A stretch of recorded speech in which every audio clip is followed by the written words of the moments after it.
Yo, world, what's up? It's your boy Foster Key, and we're back with another special guest on 96.2 B Banging, Mr. James Eric Wright. How you doing, brother? I'm doing pretty good. Glad to be here. Man, look, short notice, but you showed up on time, ready to do your job, and that is that how you approach everything? That's exactly how I approach.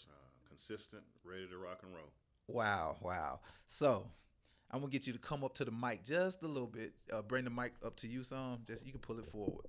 Yeah, cause I gotta get some of this good stuff, man. Um, I tell me a little bit about yourself. So I'm a native from the Olive Branch area. Wow, Played sports here. Grew up here. Man, I remember when Olive Branch only had 3,000 people in the city limits, and look where 3,000. we are now. Where we at? About 10, Oh no, we're 30, in 50. 50,000 people 50,000. in Olive Branch. Yeah, yeah, Oh my God. Okay, okay. That's amazing growth. yeah. Growth. What do you think drive people to Olive Branch? Well, it's a good place to grow up and to raise a family. Yeah. It's safe. Okay.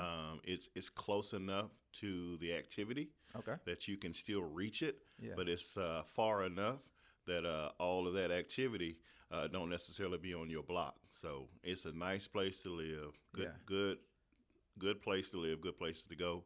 Good place to raise a family. Yeah, is those standards of Olive Branch, did that make you stick around, or what made you stick around? Because pretty often everybody want to leave home for some reason. Hey, I am not against it. I actually left home. I lived in Yeah. Dallas for 10 years. Okay. But, my family, my parents are getting older, and Yeah. I needed to come back. Me and my wife, Yes. our kids, we came back, and we've been enjoying every minute of it. The support system is here, Yeah. and we're working through it and making it work. Okay. So you never been involved in education.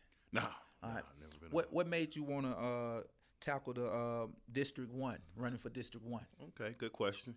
I've been in the car business for years and, 60, 70 hour work weeks. Yeah. And I miss a lot. Yeah. I miss a lot of vacations and doing things with my kids. But now I'm working from home. Okay. So with that being said, I'm a part of getting my kids ready in the morning.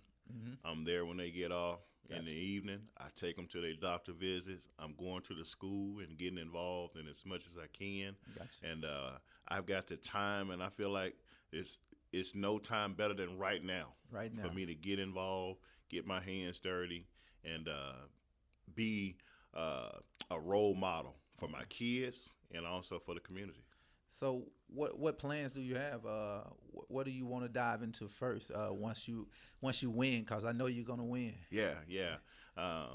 The first thing that I want to make sure is I want to make sure that the community that I represent feels comfortable with getting involved, feel comfortable with bringing their ideas to the table, because we oftentimes we're shut out of all those conversations, but we got to open that door and be the bridge for that communication to even happen. But and the next thing I want to do is I want to make sure that all kids are being treated fairly. I want to make sure that our kids are safe.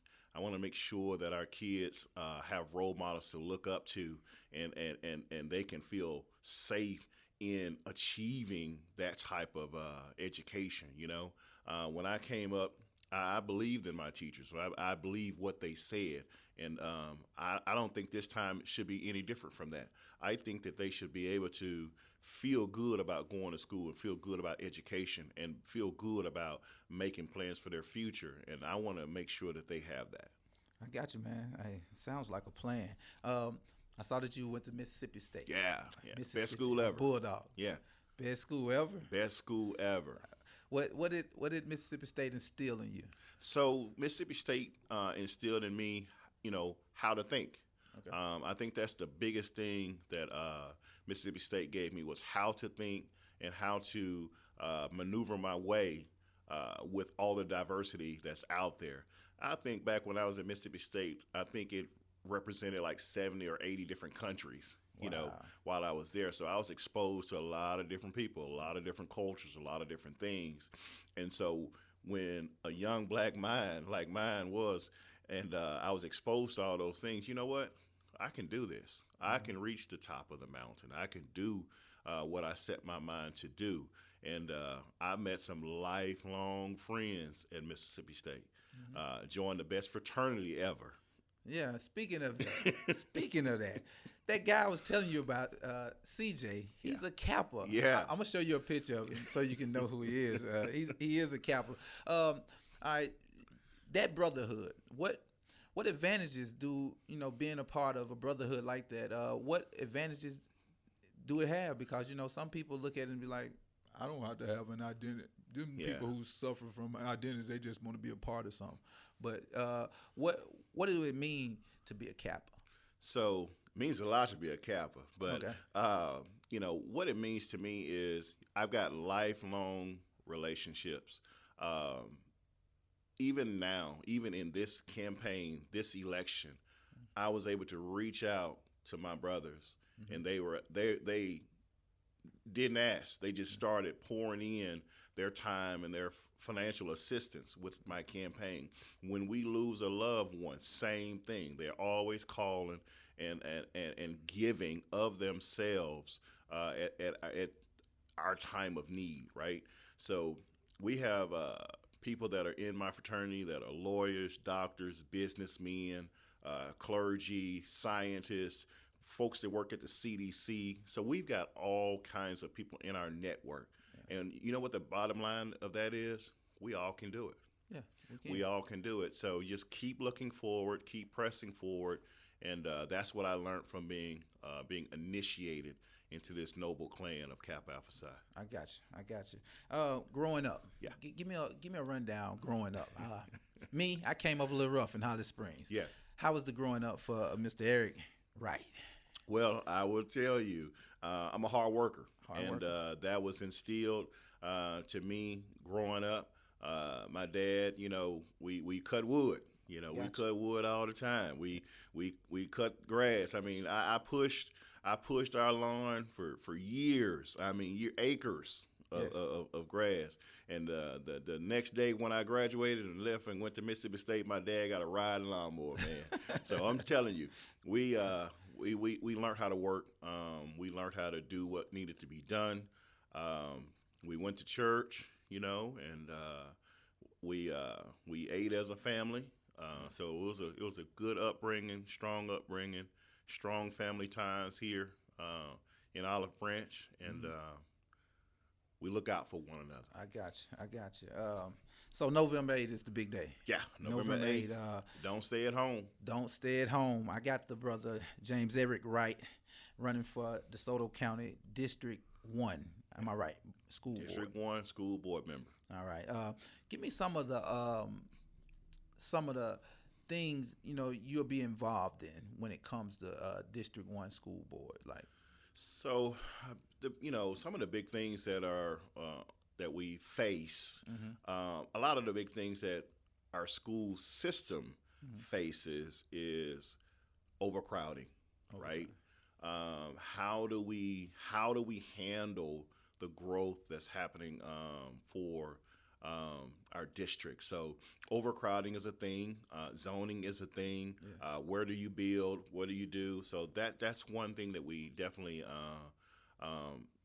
face right now. We also face safety concerns. I mean, if you just read the newspaper just the other day, we've got stuff happening at schools from a safety standpoint that we need to address. We got some infrastructure things that we need to address to make sure that our kids are taken care of.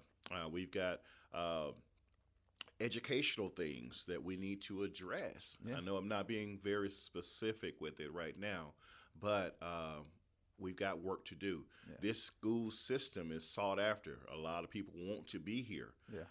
But for us to take it to that next level, we're going to have people with vision, people that's really willing to roll up their sleeves and get the work done. And we got messaging that needs to get taken care of. How do we communicate to the parents? Do we trust the message? Right. Do we trust the messenger?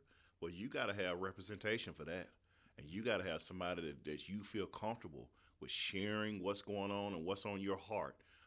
So we've got a lot of things that we're facing, a lot of things that are ahead of us, but with God, all things are possible. There you go. That's where you got to keep it, and that's where it's at. You know, like you got to keep Him first. Yeah. And I appreciate you for stopping by. Yeah. I appreciate you for stopping by. But I want you to just tell them where they can reach you at. You know, on any of your social media platforms, and if they want to donate, where can they donate? Because I do have people who tune in to this and they be wanting to help. Okay, so we'll start with email first. Created an email just for this campaign. It's called Wright, WRIGHT, for Desoto County School Board at gmail.com. My cell phone, I can be reached on by cell phone as well, 901-304-6826. I've got a Facebook page as well. Don't know the call letters for that, but just search Eric Wright and you will find me. Both my campaign and my personal Facebook page, you can search by Eric Wright and you can get both of those. If you are so inclined to give and want to give financial assistance to our campaign, it's Right for DCSB 2022. That's a Cash App, Right for DCSB 2022. We love people that want signs. We got signs, we can put them up in your yard. And everything we do costs money. So if you can help us out on Cash App, that will really help us out a lot. I just think this opportunity to be here, to spread the word. Yes, and once I put it on the platform, it's going to go. And I'm going to get it up fast as possible because November 8th ain't waiting. It's almost tomorrow. It's almost tomorrow. Yeah, man, I appreciate you for stopping through. Eric Wright, November 8th, y'all got to get out to the polls. District County School Board, District 1, Eric Wright will be running. Hey, man, I appreciate you, man. Any shout-outs or anything you want to say before you get out of here? Just anyone that is 65 years or older right now, you can absentee vote all the way up until November the 5th. So get grandma, get granddaddy, get your uncle, anybody that's over 65. That can be the only reason that they need to vote, and they can get that done in Hernando. It's on the second floor, the last door, I think, on the left-hand side. You can vote right now. And November 5th, get out to vote. If you need a ride, call me. I will pick you up, or I'll get somebody to pick you up. It's our time. It's our opportunity. Let's do it. Get out to vote. All right, man. Thanks for having you. 96.2 be banging, and we're out. Eric Wright, November 8th, 2022. Thank you.